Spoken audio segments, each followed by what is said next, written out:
हमारे संविधान निर्माताओं का योगदान और जिसको लेकर के आज हम आगे बढ़ रहे हैं, ये 75 वर्ष पूर्ण होने पर एक उत्सव मनाने का पल है। मेरे लिए खुशी की बात है कि संसद भी इस उत्सव में शामिल होकर के अपनी भावनाओं को प्रकट कर रही है।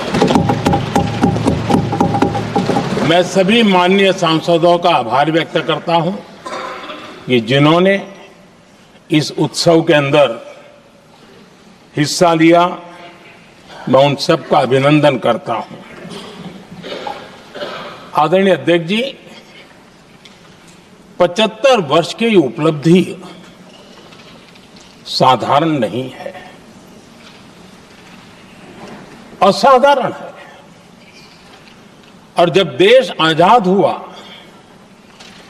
और उस समय भारत के लिए जो जो संभावनाएं व्यक्त की गई थी, उन सभी संभावनाओं को निरस्त करते हुए, परास्त करते हुए भारत का संविधान हमें यहां तक ले आया है। और इसलिए इस महान उपलब्धि के लिए संविधान निर्माताओं के साथ साथ मैं देश के कोटि कोटि नागरिकों का आदरपूर्वक नमन करता हूं, जिन्होंने इस भावना को, इस नई व्यवस्था को जी करके दिखाया है। संविधान निर्माताओं की जो भावनाएं थी, उसको जीने में पिछले 75 साल भारत का नागरिक हर कसौटी पर खरा उतरा है। और इसलिए भारत का नागरिक सर्वाधिक अभिनंदन का अधिकारी है। आदरणीय सभापति जी, संविधान निर्माता इस बात में बहुत सजग थे। वो ये नहीं मानते थे कि भारत का जन्म 1947 में हुआ है। वो ये नहीं मानते में नहीं रहा है। वे मानते थे यहां की महान परंपरा को, महान संस्कृति को, महान विरासत को, हजारों साल की उस यात्रा को, उसके प्रति वो सजग थे। उनको इस बात का पूरा भान था। आदरणीय सभापति जी, भारत का लोकतंत्र, भारत का गणतांत्रिक अतीत बहुत ही समृद्ध रहा है, विश्व के लिए प्रेरक रहा है। और तभी तो भारत आज मदर ऑफ डेमोक्रेसी के रूप में जाना जाता है। हम सिर्फ विशाल लोकतंत्र है इतना नहीं, हम लोकतंत्र की जननी है। आदरणीय सभापति जी, मैं जब ये कह रहा हूं तो मैं 3 महापुरुषों के कोट इस सदन के सामने प्रस्तुत करना चाहता हूं। राजर्षि पुरुषोत्तम दास टंडन जी, मैं संविधान सभा के अंदर हुई चर्चा का उल्लेख कर रहा हूं।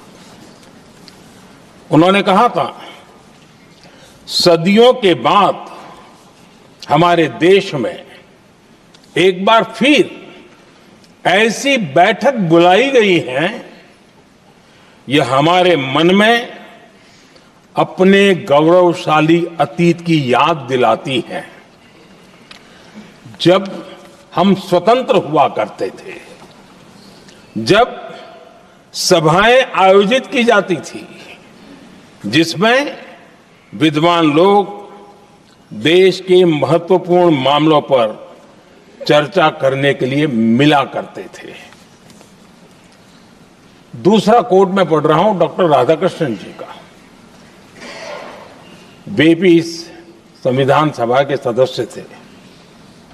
उन्होंने कहा था, इस महान राष्ट्र के लिए गणतांत्रिक व्यवस्था नई नहीं है। हमारे यहां ये इतिहास के शुरुआत से ही है। और तीसरा कोट मैं बाबा साहब आंबेडकर का कह रहा हूं। बाबा साहब आंबेडकर जी ने कहा था, ऐसा नहीं है कि भारत को पता नहीं था कि लोकतंत्र क्या होता है। एक समय था जब भारत में कई गणतंत्र हुआ करते थे। आदरणीय सभापति जी, हमारे संविधान के निर्माण की प्रक्रिया में हमारी देश की नारी शक्ति ने संविधान को सशक्त करने में बहुत बड़ी भूमिका निभाई थी। संविधान सभा में 15 माननीय महिला सदस्य थी और सक्रिय सदस्य थी। मौलिक चिंतन के आधार पर उन्होंने संविधान सभा की डिबेट को समृद्ध किया था। और वे सभी बहनें अलग अलग बैकग्राउंड थी, अलग अलग क्षेत्र की थी। और संविधान में उन्होंने जो जो सुझाव दिए, उन सुझावों का संविधान के निर्माण पर बहुत बड़ा प्रभाव रहा था। और हमारे लिए गर्व की बात है कि दुनिया के कई देश आजाद भी हुए, संविधान भी बने, लोकतंत्र भी चला, लेकिन महिलाओं को अधिकार देने में दशकों बीत गए थे। लेकिन हमारे यहां शुरुआत से ही महिलाओं को वोट का अधिकार संविधान में दिया गया। आदरणीय सभापति जी, जब G20 समिट हुई, उसी भावना को आगे बढ़ाते हुए, क्योंकि संविधान की भावना को लेकर के हम सब जीने वाले लोग हैं, हमने G20 की अध्यक्षता के दरमियान विश्व के सामने विमेन लेड डेवलपमेंट का विचार रखा। और विश्व के अंदर विमेन डेवलपमेंट से अब आगे जाने की जरूरत है। और इसलिए हमने विमेन लेड डेवलपमेंट की चर्चा को अंजाम दिया।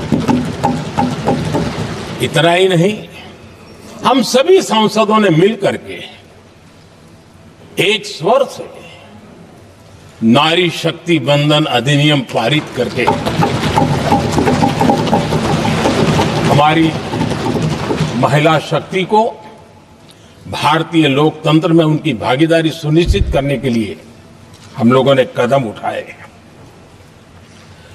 आदरणीय सभापति जी, आज हम देख रहे हैं हर बड़ी योजना के सेंटर में महिलाएं होती है। और ये जब संविधान के हम 75 वर्ष मना रहे हैं, ये संयोग है और अच्छा संयोग है कि भारत के राष्ट्रपति के पद पर एक आदिवासी महिला विराजमान। ये हमारे संविधान की भावना की एक अभिव्यक्ति भी है।